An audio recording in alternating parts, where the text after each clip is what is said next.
السلام علیکم دوستو، کیسے ہیں سب؟ امید ہے خیریت سے ہوں گے۔ تو دوستو، آج ہم بات کریں گے آئزک نیوٹن کے بارے میں اور جانیں گے آئزک نیوٹن کے دلچسپ حالات زندگی۔ جاننے کے لیے ویڈیو کو اینڈ تک دیکھیں، اور جنہوں نے میرا چینل سبسکرائب نہیں کیا وہ ضرور کریں، تاکہ اسی طرح ہسٹری سے متعلق آپ کے نالج میں اضافہ ہوتا رہے۔ تو چلیے دوستو، ویڈیو شروع کرتے ہیں۔ زمانہ طالب علمی میں کئی طالب علم ایسے ہوتے ہیں جنہیں سائنس کے مضمون سے دلچسپی نہیں ہوتی، اور وہ کہتے ہیں کہ اگر نیوٹن کے سر پر سیب نہ گرا ہوتا تو آج انہیں سائنس نہ پڑھنا پڑتی۔ یہ تو خیر مذاق کی بات ہے۔ در حقیقت اس دنیا کے سربستہ رازوں سے پردہ اٹھنے کے لیے سیب گرا اور اس نے نیوٹن کو بلندی پر پہنچا دیا۔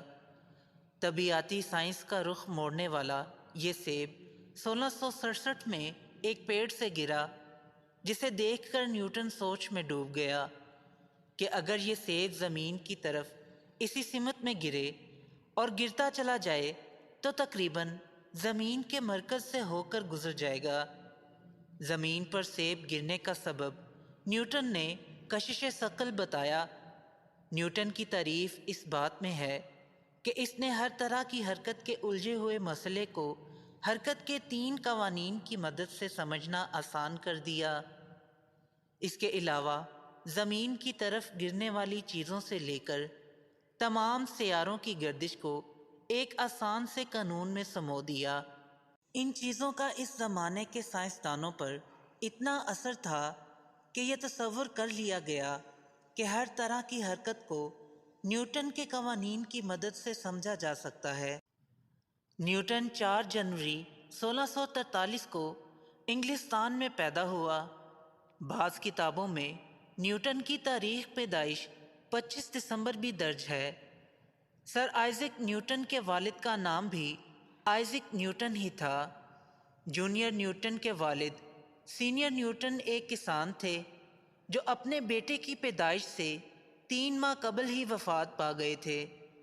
جب نیوٹن 3 برس کا تھا تو اس کی ماں نے دوسری شادی کر لی اور نیوٹن اپنی نانی کے ہمراہ رہنے لگا۔ جب نیوٹن 12 برس کا ہوا تو اس کی ماں اسے دوبارہ اپنے ساتھ لے گئی۔ نیوٹن کی ماں اسے کسان بنانا چاہتی تھی، مگر نیوٹن کی توجہ اپنے آبائی پیشے کی جانب نہ تھی۔ نیوٹن نے ابتدائی تعلیم لنکاشائر کے کنگز اسکول سے حاصل کی۔ نیوٹن کے انکل کیمبرج یونیورسٹی کے گریجویٹ تھے۔ انہوں نے جب نیوٹن کی فطری ذہانت کو دیکھا تو اس کی والدہ کو اسے کیمبرج میں داخل کروانے کا مشورہ دیا۔ نیوٹن جب کیمبرج پہنچا تو وہ 17ویں صدی کے سائنسی نظریات کے عروج کا زمانہ تھا۔ یونیورسٹی میں کہیں گلیلیو کے فلکیاتی اصول زیر بحث تھے تو کہیں ڈیکارٹ کے فلسفے پر گفتگو جاری تھی۔ یورپ کی دیگر یونیورسٹیوں کی طرح کیمبرج میں بھی قوانین فطرت کو ارسطو کے فلسفے کی نظر سے دیکھا جاتا تھا۔ اس بحث میں نیوٹن بھی کود پڑا اور اپنی شہرہ آفاق کتاب قدرتی فلسفہ کے حسابی اصول لکھ کر سائنس کی دنیا میں انقلاب برپا کر دیا۔ یہ کتاب سائنسی تاریخ کی اہم ترین کتاب مانی جاتی ہے۔ اس کتاب میں کشش ثقل کے قانون اور قوانین حرکت پر بھی بحث کی گئی ہے۔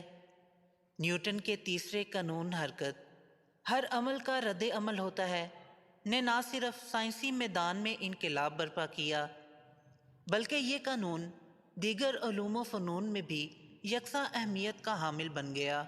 نیوٹن سے پہلے بھی لاکھوں سیب گر چکے تھے، مگر نیوٹن وہ پہلا شخص تھا جس نے سیب کے گرنے کی وجوہات کے بارے میں سوچنا شروع کیا۔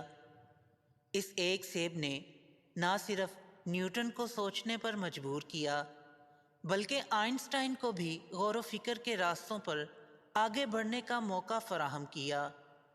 نیوٹن نے رنگ اور روشنی کے قوانین پر بھی بحث کی، جس سے آگے چل کر تھامس ایڈیسن کو بھی روشنی ملی اور اس نے بلب ایجاد کر کے ساری دنیا کو روشن کر دیا۔ عظیم سائنسدان آئزک نیوٹن 31 مارچ 1727 کو اس دنیا سے رخصت ہو گیا۔ اگر نیوٹن نہ ہوتا تو نہ آئنسٹائن کو فکر کے نئے زاویے میسر آتے اور نہ ہی ایڈیسن روشنی کے زاویوں پر غور کرتا اور دنیا شاید اندھیرے میں رہ جاتی۔ نیوٹن، آئنسٹائن اور ایڈیسن کے قوانین طبیعیات سے الیکٹرانکس کے علم نے جنم لیا اور کمپیوٹر کی ایجاد ممکن ہو سکی۔ سیب گرنے کے اس تاریخی واقعے نے اسٹیفن ہاکنگ کو وقت کی مختصر تاریخ لکھنے کا وقت بھی مہیا کر دیا۔ بل گیٹس نے ویڈیوز بنا ڈالی جس کی وجہ سے انسان نے ترقی کے راستے پر کچھوے کی طرح سفر کرنے کی بجائے روشنی کی رفتار سے سفر کرنا شروع کر دیا۔ آج انسان زمین کے ذرات کی باریکیوں سے لے کر کائنات کی وسعتوں میں نئے جہانوں کی تلاش میں مصروف عمل ہے۔ نیوٹن کی ایک اور دلچسپ کہانی اس طرح ہے کہ کسی نے نیوٹن سے سوال پوچھا کہ آپ نے پوری دنیا کو اپنے کارناموں سے متاثر کیا ہے، کیا کوئی ایسا خوش نصیب انسان ہے جس نے آپ کو متاثر کیا ہو؟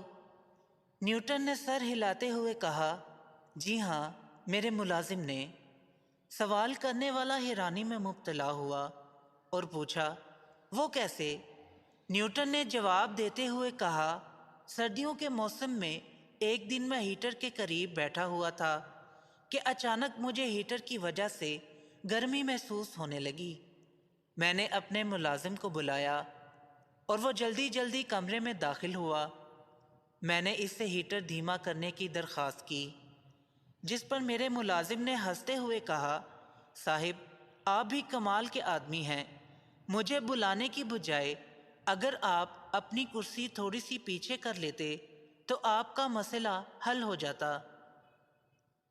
کون جانتا تھا کہ بچپن میں کتابوں سے دور رہنے والے نیوٹن کا نام ایک دن خود کتابوں میں سنہرے حروف سے لکھا جائے گا۔ جس بچے کو لوگ ناکام انسان کہتے تھے، آج پوری دنیا اس کی کامیابیوں کی معترف ہے۔ تو دوستو، یہ تھی آج کی ویڈیو پسند آئی ہو تو لائک ضرور کریں اور میرے چینل کو سبسکرائب کریں۔ پھر ملتے ہیں ایک نئی ویڈیو کے ساتھ، تب تک کے لیے اجازت دیں۔ اللہ حافظ۔